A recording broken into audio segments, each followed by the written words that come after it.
Assalamualaikum warahmatullahi wabarakatuh.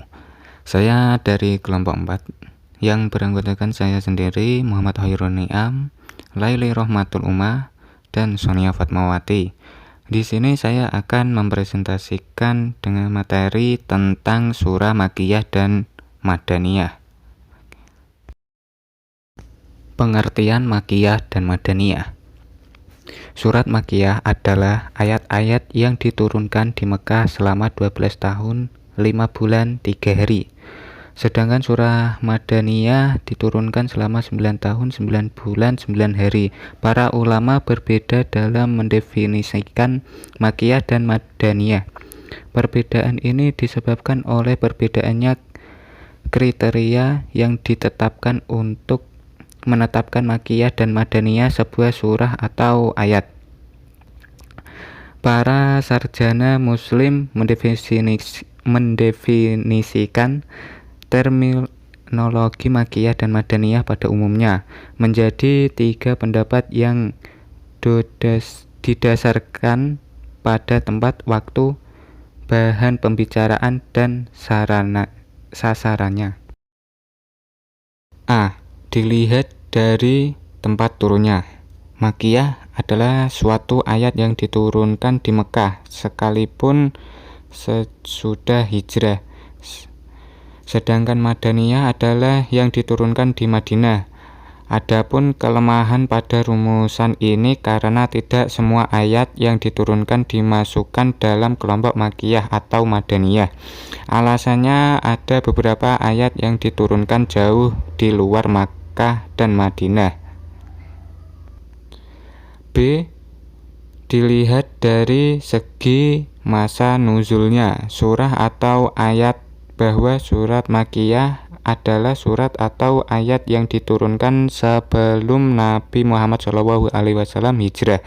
Meskipun turunnya di luar Makkah, sedangkan Madaniyah adalah surat atau ayat yang diturunkan sesudah Nabi hijrah meskipun turunnya di Makkah. C. Dilihat dari pembicaraannya. Makkiyah adalah ayat atau surat yang memuat cerita umat dan para nabi terdahulu. Sedangkan Madaniyah adalah ayat atau surat yang berisi tentang hukum, hudud, faraid, dan sebagainya. Yang terakhir D. Dilihat kitab atau sasarannya.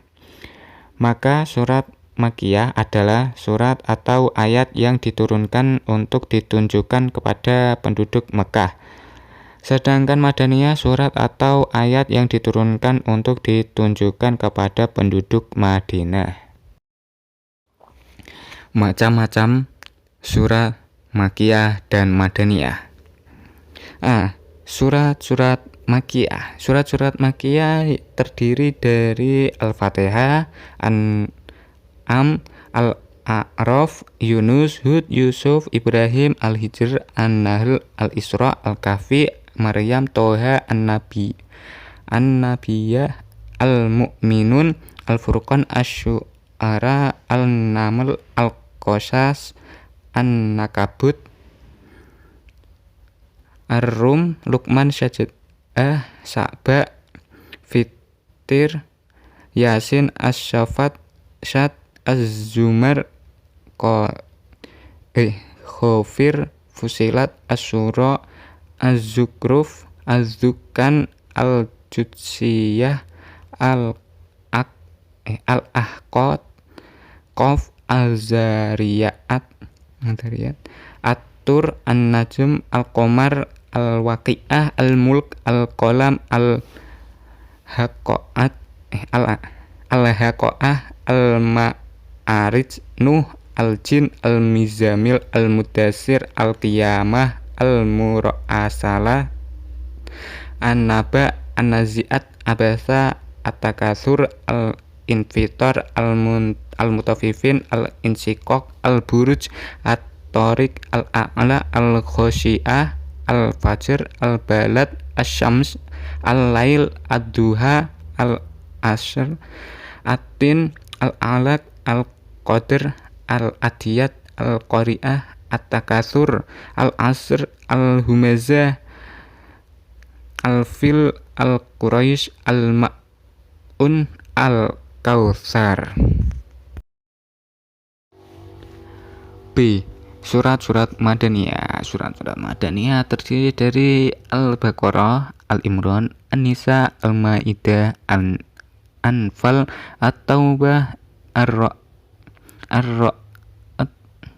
Al-Hajj, An-Nur, Al-Ahzab, Muhammad, Al-Fath, Al-Hujurat, Ar-Rahman, Al-Hadid, Al-Mujadalah, Al-Hasyr, Al-Mumtahanan, Asyaf, Al-Jumu'ah, Al-Munafiqun, Al-Taghabun, At-Talaq, At-Tahrim, Al-Insan, Al-Bayyinah, Al-Zalzalah, dan An-Nasr.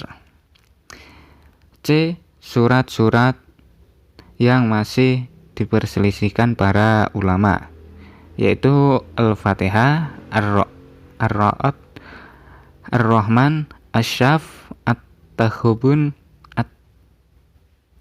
At-Tatfif, Al-Qad, Al-Bayyinah, Al-Zalzalah, Al-Ikhlas, Al-Falaq, dan An-Nas. Faedah mengetahui surah Makkiyah dan Madaniyah. Untuk dijadikan alat bantu dapat menafsirkan Al-Quran, sebab pengetahuan mengenai tempat turun ayat dapat membantu memahami ayat tersebut dan menafsirkan dengan tafsiran yang benar. Sekalipun yang menjadi pegangan adalah pengertian umum lafaz, bukan sebab yang khusus.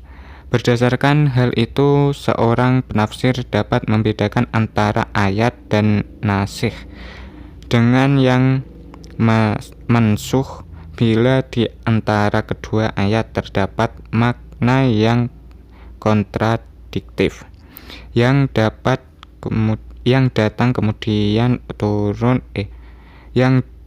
kemudian tentu merupakan nasikh atas yang terdahulu.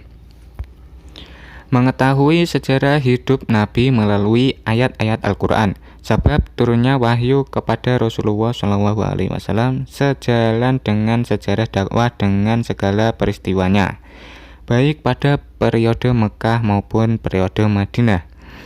Sejak permulaan turunnya wahyu hingga ayat terakhir turunnya, Al-Quran adalah sumber pokok bagi peri hidup Rasulullah SAW.